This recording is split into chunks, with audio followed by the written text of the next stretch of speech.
Past tense के कितने types होते हैं? पास्ट टेंस के कितने होते हैं? 4 टाइप्स। कौन कौन? 4 टाइप्स लिखते भी चलो थोड़ा सा, ठीक है? कौन कौन? पहला पास्ट इंडेफिनिट, प्रेजेंट इसके पहले वाला वीडियो में कंप्लीट है, ठीक है? पहले वाला में क्या है? प्रेजेंट कंप्लीट है, 57 मिनट का वीडियो होगा। इसके पहले प्रेजेंट टेंस, दूसरा हम लोग पढ़ने जा रहे हैं पास्ट। पास्ट यानी बीता हुआ, प्रेजेंट जो चल रहा है, फ्यूचर आने वाला है। आगे से किसका पसंद करते हैं? फ्यूचर का। है रहे और है से क्या है हो रहा है तो प्रेजेंट, और था थी पास्ट को इंडिकेट करता है, ठीक है? तो पास्ट टेंस के 4 टाइप कौन कौन? Past indefinite, past indefinite, indefinite या इसी को बोलते हैं सिंपल पास्ट और simple past, simple past tense, ठीक है? हो गया। दूसरा है इसको क्या होता जा रहा है ना, पास्ट कंटिन्यूअस, एनी हुई है, ठीक है? इसी को अदर नाम कौन कौन है? इसका अदर नाम दो है, past progressive, past progressive tense, इसी का अदर नेम है, ठीक है? इसी का और करके दे रहा है तो, ठीक है? इसी का अदर नेम है पास्ट इम्परफेक्ट, यानी परफेक्ट नहीं है इसलिए इम्परफेक्ट है। इसके बाद हम क्या पढ़ते हैं? इम्परफेक्ट,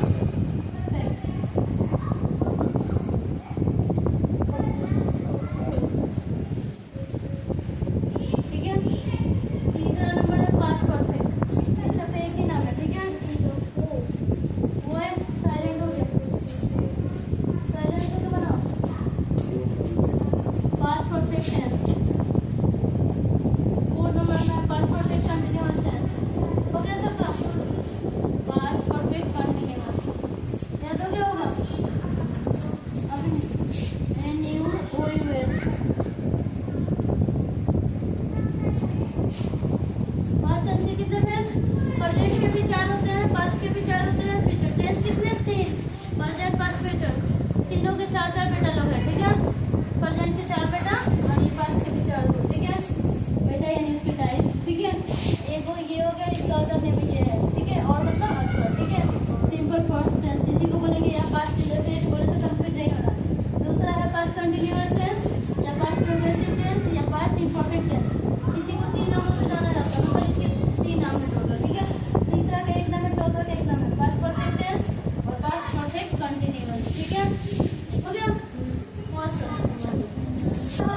पास्ट इंडेफिनिट टेंस कैसे पहचानेंगे? पास्ट इंडेफिनिट टेंस INDEFINIT, ठीक है? पास्ट इंडेफिनिट टेंस को पहचानेंगे कैसे, ठीक है? इसकी पहचान, ठीक है? पहचान यानी आइडेंटिफिकेशन, आइडेंटिफिकेशन, ठीक है? यानी हिंदी में इसको क्या पहचानने का तरीका। मान लो कि हिंदी में ट्रांसलेशन दिया है, पूछा जाएगा कौन सा टेंस है, तो क्या करेंगे? वॉइस स्कूल का ही कौन सा टेंस है? वॉइस स्कूल का ही है, वॉइस स्कूल का ही थी, दोनों पास्ट इंडेफिनिट में है। इसमें आएगा हिंदी में कैसे पहचानेगा? लास्ट वाला देखिए, क्रिया के अंत में क्या आपको देखा है। इंग्लिश में क्या होना चाहिए? इंग्लिश में कैसे आइडेंटिफाई करेंगे पास्ट इंडेफिनिट को? सब्जेक्ट प्लस टू और ऑब्जेक्ट बस। कोई भी सेंटेंस मान लो कि हम लिखेंगे सी वेंट टू दिल्ली, ठीक है? तो क्या होगा? कौन सा टेंस में माना जाएगा? क्या देखेंगे? सब्जेक्ट और V2 देखते हैं, क्या कर लेंगे? सब्जेक्ट V2 देख के क्या समझेंगे? सब्जेक्ट और V2 देख के क्या समझेंगे? ठीक है? ये इंग्लिश में इसकी पहचान है। हिंदी में कैसे पहचानेंगे? ठीक है? ये नीचे वाले में डाल दूं, हो गया सबका? सबका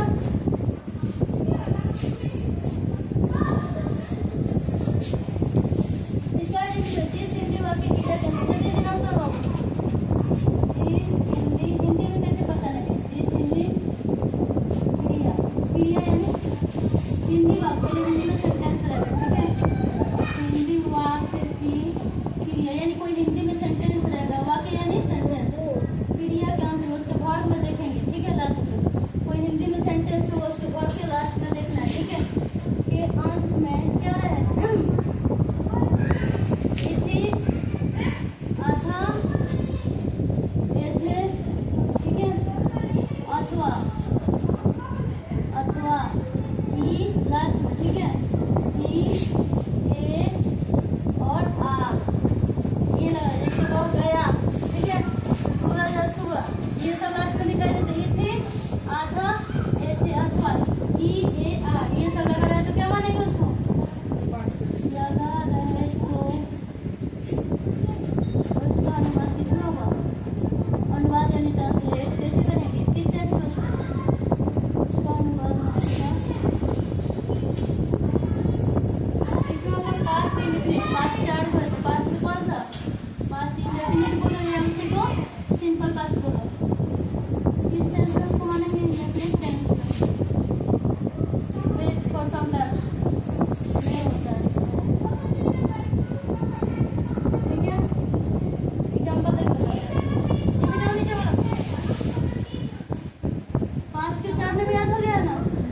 से 6 प्रकार के सेंटेंस में डिवाइड किया जाता है। पहला सेंटेंस कौन है? Affirmative sentence. अफर्मेटिव, नोट करो जल्दी सभी। अफर्मेटिव सेंटेंस, ठीक है। अफर्मेटिव सेंटेंस का स्ट्रक्चर होगा सब्जेक्ट प्लस, सब्जेक्ट मतलब कर्ता, V2 यानी वर्ब का दूसरा रूप, ऑब्जेक्ट यानी कर्म, ठीक है। ऑब्जेक्ट हमेशा अफर्मेटिव सेंटेंस के अंत में रहता है और सब्जेक्ट किसी भी सेंटेंस के पहले। जब वो सेंटेंस क्या अफर्मेटिव हो, साइलेंट रहो, सब्जेक्ट यानी कर्ता। कोई समझ नहीं आ रहा? एग्जाम्पल मैं स्कूल गई थी, मैं स्कूल गई थी। ट्रांसलेट करो इसी स्ट्रक्चर पे। नेगेटिव सेंटेंस किसी का अफर्मेटिव हो गया, 6 प्रकार के सेंटेंस में। एक टेंस को कितने सेंटेंस में बदलना है? 6 प्रकार का। इसमें नेगेटिव दूसरा है। नेगेटिव यानी जिसमें नॉट लगा रहा है, ठीक है। Not, never, no, no, not, never, तीन कुछ चीज रहा है तो नेगेटिव सेंटेंस। ये क्या है? अफर्मेटिव है। इसका स्ट्रक्चर क्या होता है? सब्जेक्ट प्लस, इसमें ध्यान देने वाली बात है, यहाँ से V2 गायब हो जाएगा। अफर्मेटिव छोड़ के बाकी इसके बाद वाला में ये जो हम V2 यहाँ दिखा रहा है वो ना देखिए कुछ और फॉर्म में V2 रहेगा, लेकिन किसी और फॉर्म में। Subject plus, did plus, not plus, इसके बाद सारे सेंटेंस में इसी का पास्ट ऑब्जेक्ट, ठीक है। ऑब्जेक्ट मतलब पता है ना, कर्म होता है। डिड ऑलरेडी क्या है? V2 है, ठीक है। Do, did, done, doing, does. Do क्या है? डिड जो इसमें दिख रहा है सब्जेक्ट प्लस डिड, तो डिड जो है वो क्या है? ऑलरेडी वर्ब का दूसरा रूप है। एक सेंटेंस में दो बार हम V2 नहीं लगाएंगे, इसलिए यहाँ पे वर्ब वन लगा रहा है, ठीक है। यहाँ पे ऑलरेडी V2 लग चुका है, ठीक है। पास्ट इंडिफिनिट यानी सिंपल पास्ट का जो नेगेटिव होता है उसमें डिड लग रहा है, ठीक है। तो इसमें दोबारा हम लोग बार बार V2 इसमें नहीं दिखाएंगे, ऑलरेडी डिड जो है वो V2 के फॉर्म में है, ठीक है। इसी का हम बनाते हैं। मैं स्कूल गई थी, मैं स्कूल नहीं गई थी। ट्रांसलेट करो, मैं स्कूल नहीं गई थी। ये V2 है, पता है ना कि डिड V2 है। मैं स्कूल नहीं गई थी, क्या होगा? ट्रांसलेट करो। आई डिड, स्ट्रक्चर को आई सब्जेक्ट हो गया, उसके बाद डिड लगाना है, ठीक है। उसके बाद नॉट लगाना है, एकदम स्ट्रक्चर को फॉलो करते हैं। उसके बाद वर्ब वन जाना था, गई, जाना से गई बना। वेट करो, गो टू स्कूल, ठीक है। इसका क्या होगा? मैं स्कूल गई थी, तो आई वेंट टू स्कूल। कहीं जाने के लिए टू प्रीपोजिशन का यूज होगा और कहीं से आने के लिए फ्रॉम, ठीक है। समझ में आया? ये दो सेंटेंस हुआ, अफर्मेटिव सेंटेंस और नेगेटिव सेंटेंस। किसका है? सिंपल पास्ट और पास्ट इंडिफिनिट का अफर्मेटिव और नेगेटिव। समझ में आया? यहाँ डिड जो है ऑलरेडी V2 का काम कर रहा है, तो दो बड़े सेंटेंस में 2 बार V2 नहीं होगा। ऑलरेडी यहाँ डिड V2 है तो गो V1 लगेगा, ठीक है। वेंट यहाँ पे गो का वेंट, गो, वेंट, गॉन, गोइंग, गोज, ठीक है। वो V1 है तो वेंट इसका क्या है? V2 है, ठीक है। सिर्फ इसमें V2 का दिखाएगा, इसके बाद वाला हमको V1 ही यूज करना है इसके सारे सेंटेंस में, ठीक है। अफर्मेटिव सेंटेंस हो गया, नेगेटिव हो गया। अभी इंटेरोगेटिव सेंटेंस। इंटेरोगेटिव, अफर्मेटिव मतलब सकारात्मक वाक्य, नेगेटिव यानी नकारात्मक वाक्य, जिसमें नो, नॉट, नेवर है वो नेगेटिव हो गया। इंटेरोगेटिव यानी प्रश्नवाचक वाक्य, ठीक है। इंटेरोगेटिव सेंटेंस पढ़ने जा रहे हैं। किसका है अभी हम? पास्ट इंडिफिनिट, ठीक है। इसका स्ट्रक्चर होता है did plus subject plus V1 plus object, ठीक है, प्लस क्वेश्चन मार्क, ठीक है। OBJ समझ में आ जाएगा? एग्जांपल इसे देता है, साइलेंट रहो। क्या मैं स्कूल गई थी? इसी का क्या मैं स्कूल गई थी, इसी का है। वही एक जो अफर्मेटिव बना है उसे सेंटेंस को इंट्रोगेटिव में चेंज किया। ये क्या हमारा स्ट्रक्चर है, इस स्ट्रक्चर ही मेन होता है। अगर ये पता है, टेंस पहचाने आ गया, सेंटेंस पकड़ने आ गया, किस सेंटेंस तो क्या हो जाएगा? स्ट्रक्चर देखते हुए बताओ, बहुत सब राशि बताओ, राशि बताएगी। डिड, ये स्ट्रक्चर क्या है? Did I go to school? I V1 go, to कहीं जाने के लिए टू लगता है। कहाँ जाना है? स्कूल, तो क्वेश्चन मार्क। इंटेरोगेटिव है तो लास्ट में क्वेश्चन मार्क यूज करेंगे, ठीक है। इंटेरोगेटिव का चौथा सेंटेंस है interrogative, interrogative negative, interrogative negative sentence, चौथा सेंटेंस है, ठीक है। सेंटेंस इसका स्ट्रक्चर होता है did plus subject plus not plus V1 plus object plus question mark, या डिड ऑन हो जाएगा, ठीक है। डिड और नॉट के साथ ऐड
एग्जाम्पल दे रहे हैं इसके लिए WH वर्ड सेंटेंस को बताने के लिए क्या है, इसके लिए एग्जाम्पल है। ठीक है, मैं स्कूल क्यों गई थी, तो इसका WH वर्ड क्या है, क्यों है।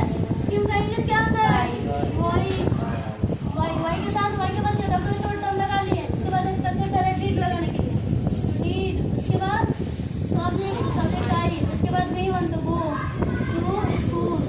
ठीक है, क्वेश्चन मार्क हो गया। जैसा इंटरोगेटिव नेगेटिव सेंटेंस, ठीक है, हो गया नहीं WH सेंटेंस है, ये क्या है WH वर्ड सेंटेंस है, ये है नीचे वाला इंटरोगेटिव नेगेटिव, ये मिटाने जाना है। किसी भी टेंस को एक ट्रांसलेशन को 6 प्रकार के सेंटेंस में कन्वर्ट किया जा सकता है। ठीक है, कौन कौन sentence, affirmative sentence, negative, interrogative, interrogative, WH negative. ठीक है, हर एक ट्रांसलेशन को 6 प्रकार के सेंटेंस में कन्वर्ट करके रखिए।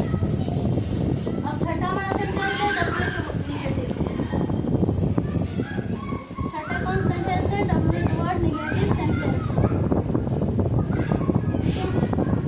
इसका स्ट्रक्चर है, ठीक है, स्ट्रक्चर जो है WH वर्ड तो रहेगा, क्योंकि WH वर्ड है तो पहले क्या आएगा, WH word did plus object plus not plus given plus object plus question mark या। ठीक है, और में WH word plus didn't plus subject plus given plus object plus question mark. Example, question mark कहाँ से स्टार्ट हो जाता है, इंटरोगेटिव सेंटेंस आते ही क्वेश्चन मार्क स्टार्ट हो जाता है। मैं स्कूल क्यों गई थी, अब इसका क्या हो जाएगा, इसी सेंटेंस को लेते हैं एग्जांपल के लिए। मैं स्कूल क्यों नहीं गई थी, ताकि कंफर्टेबल हो, समझ में आए, इसीलिए हम सेंटेंस चेंज नहीं करें एग्जांपल देने के लिए। ठीक है, मैं स्कूल क्यों नहीं गई थी, काव्या टेल मी, मैं स्कूल क्यों नहीं गई थी, जल्दी से, मैं स्कूल क्यों नहीं गई थी, जल्दी नहीं गई थी। स्ट्रक्चर सामने है ऊपर, हाँ वाई, पहले तो WH वर्ड ढूंढेंगे क्योंकि हमारा फॉर्मूला का है WH वर्ड। ठीक है, वाई लगा दी, उसके बाद क्या लगाना है, डिड लगाना है, डिड लगा दिया जाए। उसके बाद सब्जेक्ट लगाना, तो सब्जेक्ट क्या है, आई है, सब्जेक्ट ऑब्जेक्ट बहुत पहचाने तो आना चाहिए ना, आई। उसके बाद नॉट क्या जाता है, नॉट लगा देते हैं। उसके बाद गिवन यानी घर, गई यानी जाना, कहाँ जाना, स्कूल, तो स्कूल ऑब्जेक्ट हमेशा लास्ट में होता है, कहाँ जाना, स्कूल जाना। क्वेश्चन मार्क इंग्लिश हिंदी दोनों में सेंटेंस। ठीक है, हो गया, ये कंप्लीट हुआ हमारा क्या, पास्ट इंडेफिनिट, उसी को सिंपल पास्ट टेंस बोलते हैं, उसका 6 प्रकार का सेंटेंस कंप्लीट हुआ। ठीक है, अभी ओनली पास्ट इंडेफिनिट कंप्लीट हुआ, इसका 3 को